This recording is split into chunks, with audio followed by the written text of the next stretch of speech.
fantastic like graffiti artwork down there, Blue Owl Coffee, we've got Saddleback Barbecue. So again, it's kind of like the beginning of what Old Town was 5-8 years ago. Yeah, no, I love Rio Town. Saddleback's great diner. Rio Town Pub is a lot of fun. Yeah. Great craft beer selection. And there seems to be, I do love the art scene there, that art and culture, craft scene going on there, which is really cool. But it's a great place to check out. It is. And another community that's fantastic just north of Lansing is DeWitt.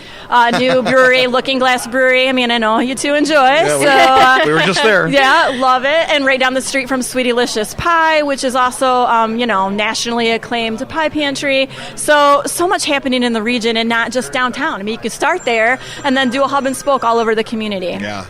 I like that. Yeah. Well, I was going to say, and I like that you mentioned DeWitt. Like literally just a few weeks ago, if you're a regular listener, you know that we were at Looking Glass, and they just opened their doors. But I think that's a good point, though. DeWitt is like 10 minutes from downtown Lansing. Like it really is close by. Exactly. And so many quaint communities, that slice of Americana from Grand Ledge and the ledges that you can climb and fantastic parks to Williamston, Mason, St. John's, and Uncle John's Cider House Winery. I mean, so much fun stuff that you can have a more urban experience, or you can get out and see the fields and green and the little quaint downtown Main Street type feel too. Yeah, no, it's a really good point. I think also Lansing is even downtown proper. I mean, I know it kind of clears up after 5 o'clock and on the weekends because of the Capitol, but we were just downtown and, I saw Strange Matter move downtown, the coffee place.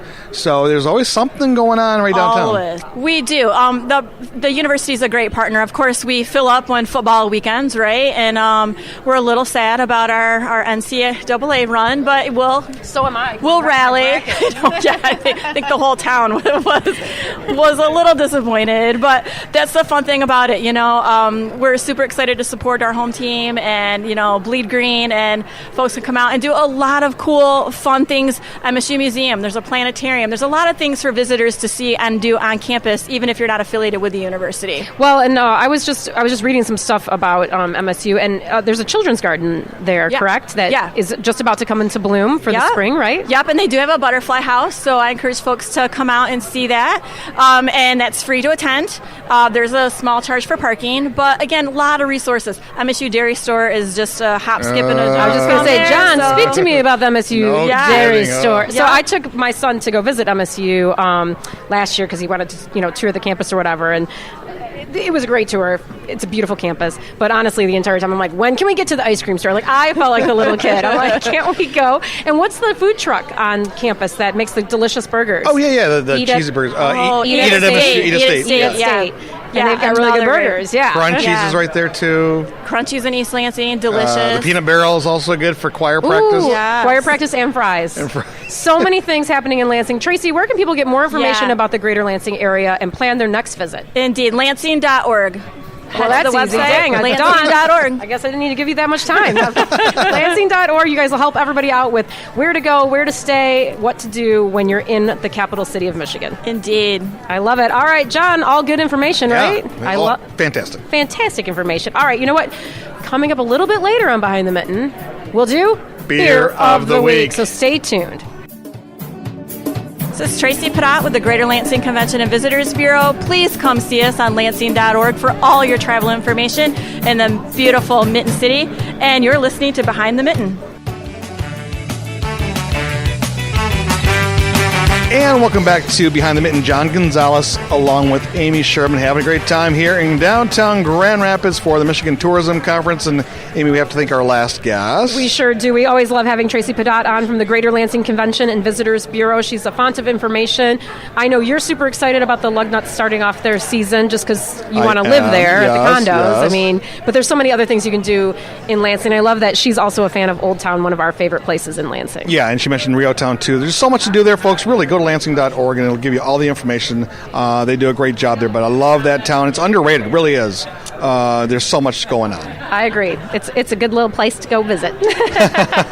So plan your next visit at Lansing.org. All right, we want to welcome our next guest here at Behind the Mitten, but also at the Tourism Conference, and I'm excited to hear what she has to say because they have recently made a big announcement. Some big changes are happening with the organization that she runs. Deanna Richeson, the president and CEO of, and I'm going to let you say it because you just changed the name, Check-in Michigan. All right, a round of applause. So, Deanna, for those who are unfamiliar, what were you before?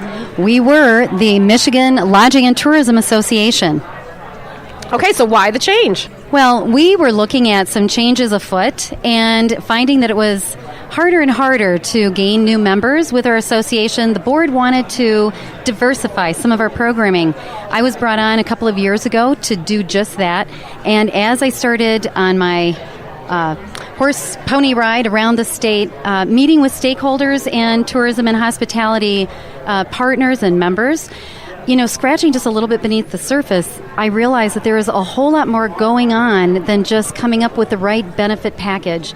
Really, technology and the workforce, younger generations, their expectations and values are changing dramatically, and it's shifting both how we work as employers and how we're drawing tourism to our great state.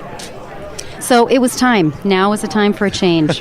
Now is the time for change. Well, thank you very much. We are kind of curious of why the change. Also joining us, by the way, is our coworker and friend, Jessica Shepard. And Jessica, you might have a couple questions as well, right? Hey there. Yes, I do. Definitely. Definitely an exciting change. So why Check-in Michigan? What does the new name mean to you?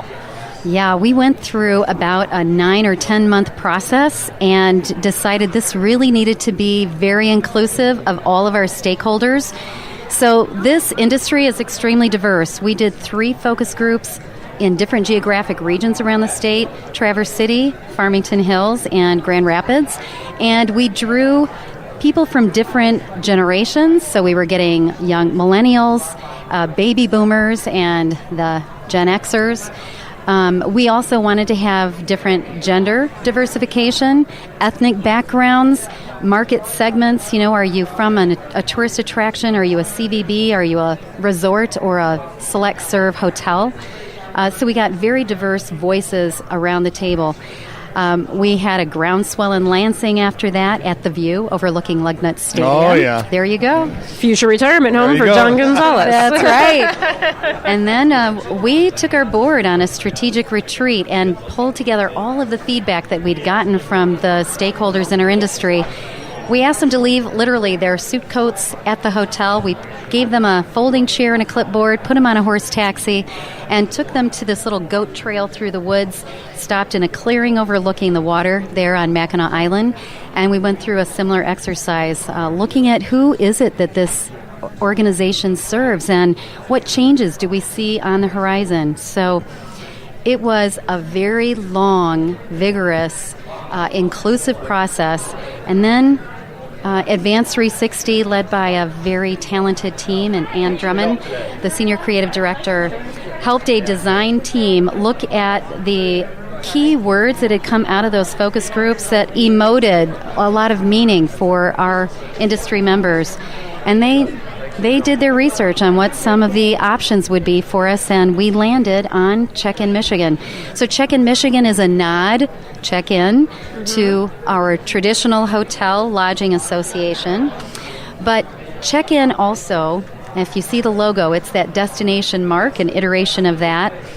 So our younger generations and the future leaders of this phenomenal hospitality and tourism industry, they are checking in on their their umbilical cord mobile apps, right? Yes. They're checking in to their destination. They're checking in with each other. And we want them to check in with us and back and forth. So the ellipsis in that mark, when you're texting and you're waiting for the response, that ... that's in our logo now because we want to be in conversation with you. And we're listening to what you have to say. Why was it important to you, Deanna, to make this announcement of the change to Check-in Michigan at the Governor's Tourism Conference? There is no other time that during the year where more people in the industry, more leaders, gather under one roof. So we took advantage of this moment to thank those 75-plus individuals who participated in our process and to roll out this new brand. I like it. Well, that's kind of exciting. Go ahead, John. No, I was going to say that. So you made this big announcement, but what does it really mean? Or does it mean, where are we going? Yeah, thank you. So associations of yesteryear and many associations still today function as a one-way repository of information and expertise on a couple of areas, advocacy for the industry and education. And we trumpet out one way to our members what the latest and greatest the updates are. We're fighting for your well-being, all of that. But today, young leaders want to be engaged every step of the way. They want to be involved in the process. They want to be involved in the process. So what it means is that we're going to be out in your neighborhood and we're going to have town halls. We're going to sit down with you. We want to hear what you have to say, what's important to you. You're going to help us design the services and programming that we bring to this industry. Yeah. Why is tourism so important to Michigan? Because I think people who are in the industry totally get it, and I think others they don't even get that it is an industry sometimes. Yeah, well, my 20 years before I took this position was with the Michigan Economic Development Corporation, so I was selling Michigan for most of my adult career. And tourism is like a crown. Yeah. So I'm really a loud and proud Michigander. The tourism industry is our third largest industry in Michigan. There is not another industry that virtually touches every single pocket of the state. It is critical to the economy and every local community for their survival and thriving. So this industry brings back millions and millions of dollars to the state treasury. And that is one of the many reasons why it's so important. Deanna, where are you originally from? I am from Niles, Michigan. Ah, home of Tommy James and the Shondells. Oh my gosh, yeah! Thank you. Oh, my best friend, was a big fan. That's exactly right. So, for those that don't know Niles, Michigan, it's in the southwest corner, the fruit belt of Michigan. You're right on the border, right? Yes, right on the border, right Indiana, by Notre Dame, yeah. Well, cool. I was going to say, we'll forgive you that part. My mom will be killing me, but... Well, I can tell you my family lived overseas for the first 8 years of my life, 3 different continents, and we came back to Michigan for family, and I've been here ever since. Wow. And just What are some of your favorite places or things to do in Michigan? What are some not missed things? I love being outdoors in nature. So I love going to Marquette and Copper Harbor and Munising, anything that you can do near the water or in the woods. We've got great camping. The skiing in the wintertime is a lot of fun. There's a lot of options. And we've got the amazing Great Lakes. So my husband and a lot of our family are from either the southern Virginia and south or the west coast, and really had no idea that there were the sand dunes and Lake Michigan and the other Great Lakes that look like an ocean when you're standing on one shoreline. I know, I always love that when someone from out of state is like, what is this? Like, this is a lake? And I'm like, yeah, that's a lake. But also I think for all of those smaller communities like Niles and Dowagiac and Alpena and so many other hundreds of communities, we've got the Midwestern culture, the friendly folks that make it an experience no matter where you land. I love it. Well, Deanna Richeson, if people want to learn more about Check in Michigan, where do they go? They can go to, as of April 2nd, Monday, you can go to our new website at checkinmi.org. I love it. All right, good information and lots of fun things that are happening in tourism all across the state of Michigan. Deanna, thank you so much for joining us. Thank you very much for having me. You know what, Amy? We didn't get a chance to talk to our friend Amy, or our friend Jessica. Yeah, Jessica. Yes. So we're going to have Jessica come back, and she's going to help us pick Beer of the Week. So stay tuned to Behind the Mitten.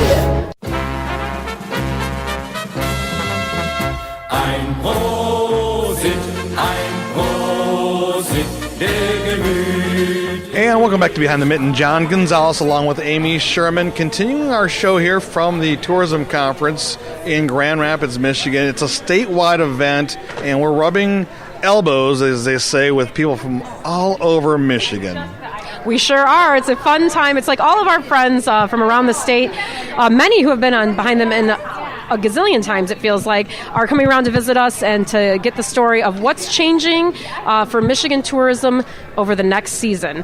Anyways, we've had a great time on this show. We've gotten to talk to Tracy Padot from the Greater Lansing Convention and Visitors Bureau. Always fun to learn what's happening in our capital city, as well as a big thank you to Mary Beth Sutzman from visitalpena.com, which is on my major bucket list for this summer. It's all I can think about is when I am going to Alpena. Great time here in Grand Rapids, folks. And if you get a chance, go to our website, behindthemitten.com, or Facebook. It'll get you to all of the events taking place throughout the state of Michigan. Of course, on MLive.com, we got a big announcement coming up soon, right, Amy? We do. We're going to announce